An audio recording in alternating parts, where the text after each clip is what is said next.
ఈరోజు ratios and proportion start చేయబోతున్నాం. దీనిలో ఫస్ట్ టైప్ ఆఫ్ క్వశ్చన్ చూద్దాం.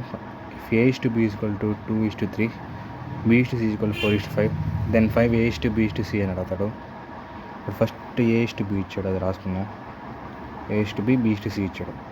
మనం మామూలుగా ఇలా ఇస్తే లాస్ట్లో ఉన్న దానితో ఫస్ట్లో ఉన్న దాన్ని ఒకేలాగా ఉందా లేదా చూసుకోవాలి. తర్వాత 2:3, 4:5 ఇది గివెన్. మనకి నార్మల్గా ఇన్వర్టెడ్ ఎన్ని గుర్తుపెట్టుకోవాలి, ఇలా ఉంటుంది కదా. సో మనం దీన్ని ఫార్ములా లాగా బేస్ చేసుకొని ఇలా వేసుకోవాలి. First 2 4s are 8, next 4 3s are 12, 5 3s are 15. So ఇంతే అనమాట. ఇదే A:B:C.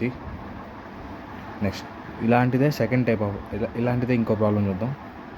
ఫస్ట్ A:B ఇచ్చాడు, B:C, C:D. చూసుకోండి, BC అంటే లాస్ట్లో ఉన్న దాంతో ఒకేలా ఉండాలి. నెక్స్ట్ 2:3, 4:5. దీనికి ఇన్వర్టర్ ఇలాగా 4s are 8, 4 3s are 12,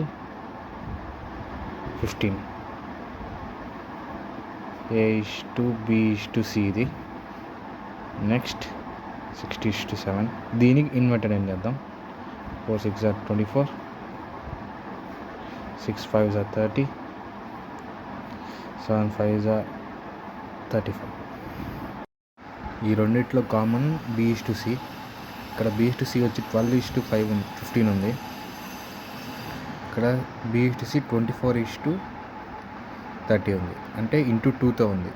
so ఇప్పుడు మనకి ఏని కూడా ఇంటూ 2 చేయాలి. ఇప్పుడు 16 అవుతుంది.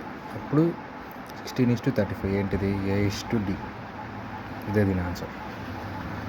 ఇది అర్థం కాకపోతే మళ్ళీ ఇంకొకసారి చూడండి, అప్పుడు క్లారిఫైగా అర్థమవుతుంది.